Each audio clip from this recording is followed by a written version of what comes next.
Hello everyone.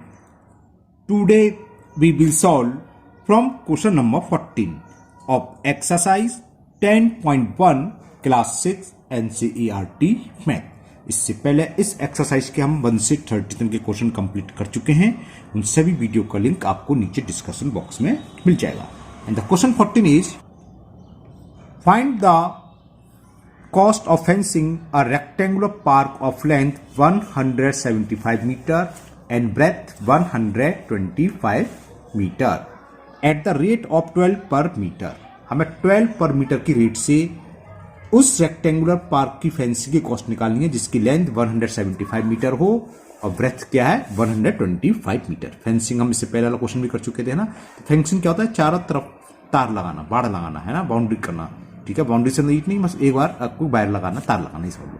तो वो उसकी लेंथ निकाल लो। फेंसिंग की लेंथ किसकी इक्वल होगी, चारों तरफ का मतलब क्या होता है, चारों तरफ की लेंथ होती है हमेशा पेरीमीटर, बस क्लोज फिगर होनी चाहिए है ना। तो रेक्टेंगुलर पार्क है, चारों तरफ पार्क है, तो उसकी हम क्या निकालेंगे, पहले हम क्या करेंगे, first we will find the perimeter of rectangular park.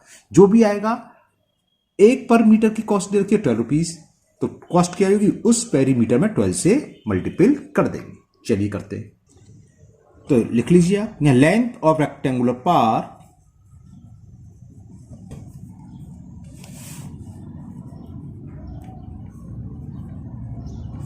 Length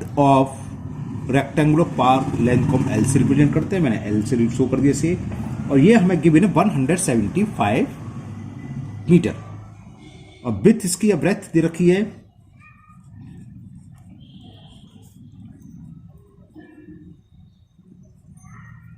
breadth of rectangular park, it is given 125 metre. तो पहले हम पेरीमीटर निकालें। पेरीमीटर पार्क होगा क्या, पेरीमीटर ऑफ पार्क रेक्टेंगुलर का पेरीमीटर क्या होता है, twice L plus B. Formula था पेरीमीटर फाइंड करने का रेक्टेंगुलर शेप का, तो हमने लगा दिया ट्वाइस लेंथ कितनी है 125 plus 2 into L plus B 125। ये कितना हो गया 300 हो गया। 100 100 200 75 प्लस 25 100 300 300 2 जा 600 मीटर हो गई, पेरीमीटर आया इसका पार्क का। अब फेंसिंग हमें इसके चारों तरफ भी करनी है, तो लेंथ ऑफ फेंसिंग कितनी होगी, यही होगी। जबकि और कॉस्ट क्या दे रखी है, कॉस्ट दे रखी है 12 पर मीटर। 1 मीटर अगर हम लेंथ की फेंसिंग करते हैं तो कॉस्ट 12 रुपीज। तो इसकी करेंगे तो क्या होगा, समझ में आ गई आपको, 12 से मल्टीपल करना है। तो cost of fencing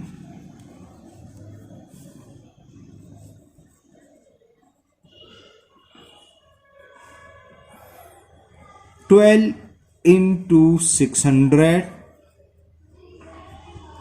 answer is 7,200 rupees, यानी कि 7,200 rupees is the answer. Now next question number 15 and the question 15 is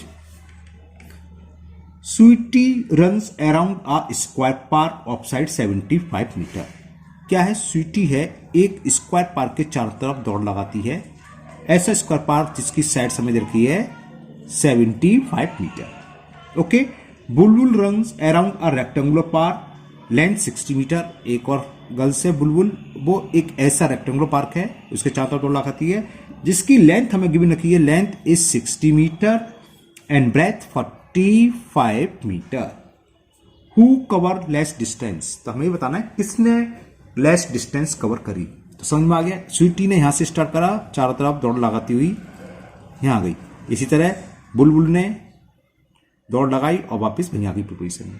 तो एक राउंड में कितनी डिस्टेंस कवर करेंगी, ये दोनों कितनी डिस्टेंस कवर करेंगे अपने अपने फिगर के पेरीमीटर के। ये जो भी फिगर है क्या है, रेक्टेंगुलर पार्क की है और स्क्वायर पार्क की है।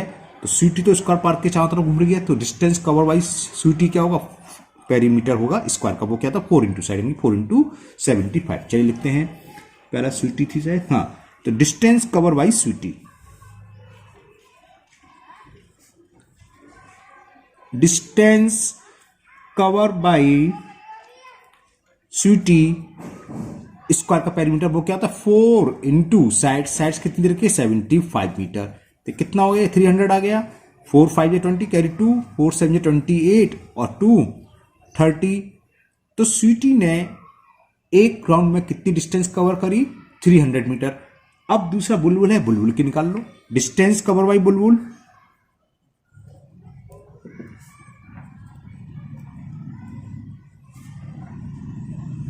डिस्टेंस बुलबुल है तो कैपिटल बोलना है भाई। बुलबुल क्या होता है? ट्वाइस रेक्टेंगल का पेरीमीटर का ट्वाइस, ऊपर आया भी एल प्लस बी। लेंथ कितनी है भाई? 60। विड्थ कितनी है? 45। तो ये हो गया ट्वाइस इंटू 2 इंटू 105। 105 टू जा 210 मीटर। तो यहां दिखाई दे रहा है, इसमें पूछा है किसने लेस डिस्टेंस कवर करी, कि हु कवर लेस डिस्टेंस। तो किसने है? 300 ज्यादा है कि 210? 300 ज्यादा है और 210 लेस है। तो ये कौन है? बुलबुल। यानी कि बुलबुल क्या कर रही है? लेस डिस्टेंस कवर कर रही है। Who covers less distance? तो बुलबुल कवर्स लेस डिस्टेंस, यानी कि बुलबुल कम डिस्टेंस कवर करती है, तय करती है। ओके, समझ में आ गया? तो हमने क्या करा? दोनों फिगर का पेरीमीटर निकाल लिया। जिसका पेरीमीटर कम होगा उसने भाग का कम है, यानी कि उसने डिस्टेंस कम कवर करी है। जो हमारे सॉल्व करने के बाद पता चला बुलबुल ओनली 210 मीटर कवर कर रही है, जबकि स्वीटी कितनी करी? 300। तो कितनी है ये? बुलबुल कर रही है। कभी कभी पूछ रहा हाउ मच, तो क्या होगा? 300 में से 210 सेपरेट कर दे 90। तो बुलबुल ने कौन है? स्वीटी की कंपेरिजन 90 मीटर डिस्टेंस कम कवर करी है। Now next question number 6। In question number 6 there are 4 figure is given A, B, C, D और लिख रहा है what is the perimeter of each of the following figure, what do you infer from the answer। ये आपकी figure दे रखी है। First figure 25 25 25 25 चारों side equal square है। सेकंड 30 20 30 20 यानी कि रेक्टेंगल दे रखा है। ये भी एक रेक्टेंगल दे रखा है और एक ये ट्राइंगल दे रखा है। तो पेरीमीटर जानते हैं स्क्वायर का 4 इंटू साइड्स 12 प्लस वी और तीनों साइड्स का सम। सर आंसर आ जाएंगे इन चारों फिगर के। चलिए करते हैं। तो फर्स्ट फिगर ए में ये हमें स्क्वायर दे रखा है, ऑल साइड्स आर इक्वल, तो स्क्वायर हो गया ना। 25 प्लस 25 प्लस 25 प्लस 25 या 4 इंटू साइड्स। तो इसे लिखेंगे पेरीमीटर ऑफ फिगर।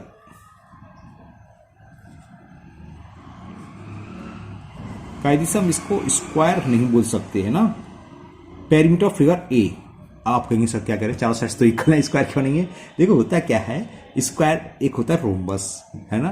तो रोम्बस की भी चारों साइड्स इक्वल होती हैं, स्क्वायर की भी। स्क्वायर की एक प्रॉपर्टी और होती है कि ईच एंगल इज 90 डिग्री। हमें देखने में स्क्वायर लग रहा है, स्क्वायर है, ठीक है, ओके, लेकिन मैथ्स में जब तक कि ये सिंबल ना बनाओ तब तक हम इसको मान नहीं सकते 90 डिग्री है। अगर ये सिंबल बने होते, इन चारों फिगर में नहीं देखे, क्योंकि रेक्टेंगल में 90 डिग्री होता है ना, तो इसको हम कह नहीं सकते कि स्क्वायर। हाँ, चारों साइड्स इक्वल हैं, तो सम ऑफ क्लोज फिगर क्या होता है? This plus this plus this plus. या अगर चारों साइड्स इक्वल हो तो 4 इंटू मेजरमेंट ऑफ एक साइड, जैसे 4 into measurement of each side, वो कितना 25। तो आंसर आ गया 100 सेंटीमीटर। इसलिए मैंने यहाँ स्क्वायर यूज नहीं करा है ना, पेरीमीटर ऑफ स्क्वायर शब्द नहीं लिखा है, ठीक है। Now B part. B part में एक हमें क्वाड्रिलेटर देखा है। चलिए इसकी मैं फिगर छोटी सी बना दे रहा हूँ। फिगर आपको बनाने की कोई जरूरत नहीं है, एग्जाम में आएगी तो क्वेश्चन पेपर में ही ये मैं आपको दिखाने के लिए बना दे रहा हूँ। ये 30 सेंटीमीटर और ये 20 सेंटीमीटर, 30 सेंटीमीटर 20 सेंटीमीटर। अब मैं इसको रेक्टेंगल नहीं बोलूंगा, आप बोलेंगे सर क्यों, रेक्टेंगल तो है। क्यों? क्योंकि नहीं गिवन है हमें 90 डिग्री। एक पैराग्राम भी होता है, पैराग्राम भी यही होता है, opposite sides are equal. Perimeter दोनों का सेम होता है 2l प्लस बी, क्योंकि पैराग्राम में क्या होता है, अपोजिट साइड्स इक्वल होती हैं। तो ये l है तो ये भी l, ये विथ तो ये विथ, तो l plus B plus l plus B वही हो गया, चाहे ऐसे लिख लो या 2l प्लस बी। तो perimeter of figure B, perimeter of figure B वो क्या होगा? Twice into 30 plus 20, twice into 50, 100 centimetre. देखो फर्स्ट का भी 100 आया था पेरीमीटर, यहां सेकंड का भी 100 आ गया।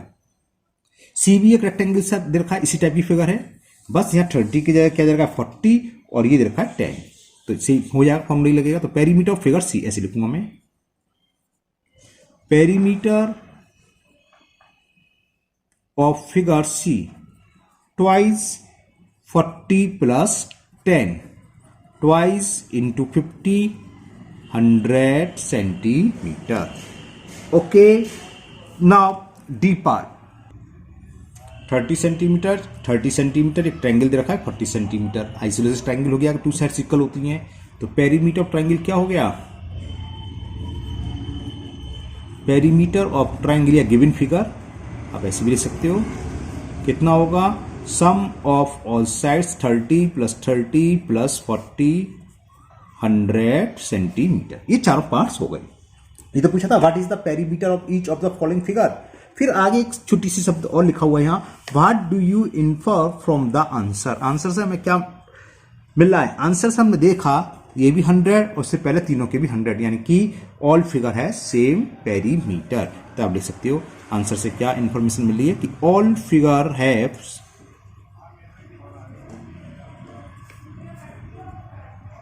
सेम पेरीमीटर, सबका पेरीमीटर सेम है। मेजरमेंट लिख सकते हो सेम ब्रैकेट में 100 मीटर पेरीमीटर, तो all figure have same perimeter. ये तो पेरीमीटर की स्पेलिंग आप जानती हो, वो थोड़ा जल्दीबाजी में छोटा छोटा लिख दिया, कुछ छोटा तो मैं लगता भी हूं, तो थोड़ा साफ साफ लिख दिया। ओके, तो ये क्वेश्चन आपका कंप्लीट हो गया, question number 16। Now next question number 17। ये 16 था, मैंने शायद पीछे 26 लिख दिया, अब देखा था क्वेश्चन नंबर ये 17 है। Beneath Y9 square paving slabs, each with a sides of half meter. He laid them in the form of a square. Okay, पहले मैं फिगर दिखाता हूं।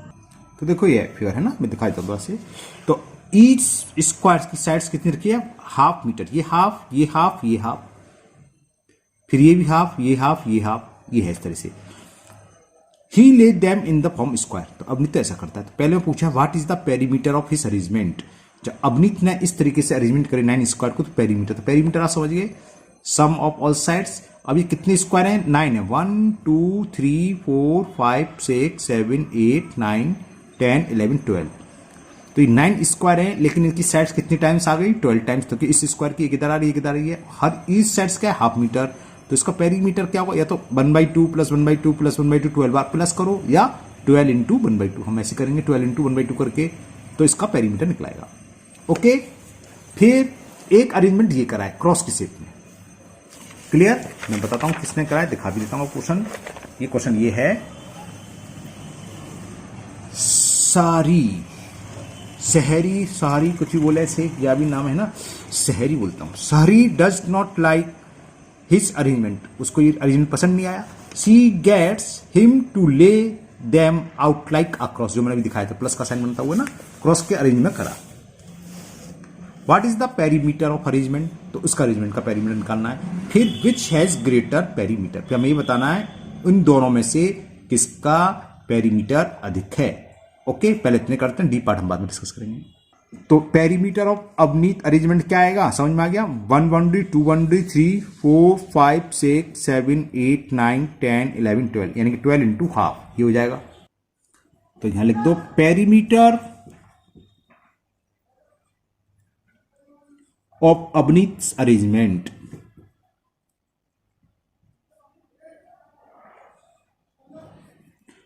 जो अवनीत ने अरेंजमेंट कराया उसके हिसाब से पेरीमीटर को, हमने देखा भी 12 बाउंड्रीज आ रही हैं, ईच बाउंड्री की मेजरमेंट ने देखा हाफ मीटर, 2 से 12 6 टाइम कैंसिल, तो ये आ गया 6 मीटर। ओके, ये तो फर्स्ट पार्ट का आंसर हो गया, ए पार्ट का। नाउ बी पार्ट का, शहरी। अब पेरीमीटर ऑफ शहरी अरेंजमेंट,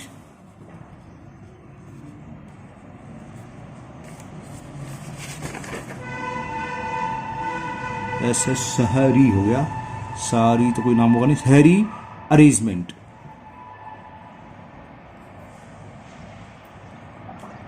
देखें इसमें कितनी बाउंड्री हो रही है। तो शहरी ने इस तरीके से क्रॉस बनाया, इन सब कितने स्क्वायर थे वो, 9 स्क्वायर, देखो 9 ही है, 1 2 3 4 5 6 7 8 9। इसमें बाउंड्री देखो, यहां से स्टार्ट कर रहा हूं, 1 2 3 4 5 6 7 8 9 10 11 12 13 14 15 16 17 18 19 20 बाउंड्री है। तो 20 बाउंड्री ऑफ हाफ मीटर की। तो अरेंजमेंट में जो क्रॉस अरेंजमेंट लगाया है ना शहरी ने, तो उसका पेरीमीटर क्या होगा, 20 इंटू हाफ, 2 से ये 10 बार कैंसिल, तो आंसर आ गया 10 मीटर। ठीक है, अब सी पार्ट में हमसे क्या पूछा था, सी पार्ट में पूछा है which has greater perimeter. Avneet के अरेंजमेंट का पेरीमीटर आया 6 मीटर और शहरी के अरेंजमेंट का आया 10 मीटर। कौन सा अधिक है, शहरी का अरेंजमेंट है, तो लिख दो शहरी arrangement has greater perimeter. Okay, अभी डी पार्ट और है। डी पार्ट में देखा है Avneet wonder if there is a way of getting an even greater perimeter, can you find a way of doing this. The paving slab must meet along complete edge, यानी कि they can not be broking, मतलब टूट नहीं चाहिए, लगातार लगनी चाहिए। क्या कोई ऐसा अरेंजमेंट पॉसिबल है जिससे इससे और अधिक पेरीमीटर मिल जाए। तो इसको आप कई बार अरेंज करके देखोगे तो ये कोई इससे अधिक पेरीमीटर नहीं आएगा 10 मीटर का, है ना। कितने स्क्वायर थे आपके पास, 9 स्क्वायर थे, है ना। मेरे दिमाग में एक अरेंजमेंट आता है लेकिन वो ग्रेटर नहीं आता, वो भी 10 आता है। क्या, मैंने इस तरीके से सोचा कि अगर हम इसको 9 स्क्वायर को ऐसे लगा दें, ब्रेक नहीं हो रहा, वर्टेक्स से वर्टेक्स मिला दी, देखो ये 2 स्क्वायर हुए 3। अब आपको स्क्वायर से नहीं लग रहा, मेरी ड्राइंग इतनी अच्छी नहीं है, 1 2 3 4 छोटे मोटे हो गए हैं, मैं तो आपको समझाने बता रहा हूं ना। लेकिन क्या चक्कर, उसमें एज टू एज टच लिख रहा है, मैं वर्टेक्स मिला के देख रहा हूं कि वर्टेक्स मिला रहा हूं, एज कोई भी एज कंप्लीट नहीं टच हो रही है तो शायद अरेंजमेंट ज्यादा आया, लेकिन ये भी सही अरेंजमेंट कर रहा हूं, पेरीमीटर से ज्यादा नहीं आता है। 1 2 3 4 5 6 7 8 ये 9 स्क्वायर होगा। जरा बाउंड्री गिना यहां से स्टार्ट करा मैंने, है ना, मैंने निशान लगा दिया गिनने, तो 1 2 3 4 5 6 7 8 9 10 11 12, समझ में आ रहा है। तो हर स्क्वायर की 4 4 हो गई, तो कितने स्क्वायर थे, 9, तो 9 4 जा 36। तो इस कंडीशन में पेरीमीटर क्या होगा, पेरीमीटर ऑफ दिस अरेंजमेंट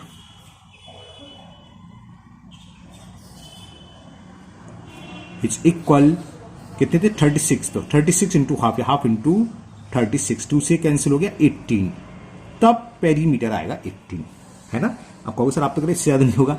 अब लेकिन ये मैंने क्या करा है, ये मैंने वर्टेक्स टच करे हैं, है ना, उसमें क्या लिखा था, एज होता है मतलब साइड्स, किनारे, 2 किनारे टच हो रही है। दोबारा पढ़ देता हूं, can you find a way of doing this, the paving slabs must meet along complete edges, पूरी एजेस स्लैब इसमें टच हो रही है। तो एक अरेंजमेंट ये है, अगर कोई कंडीशन न लगाए तो हम 9 स्क्वायर को ऐसे टच करके लगा दें तो पेरीमीटर कितना आ जाएगा, 18 metre. Okay, now next question number, कोई क्वेश्चन नहीं, खत्म हो गया, सॉरी। ओके, ये एक्सरसाइज कंप्लीट हुई।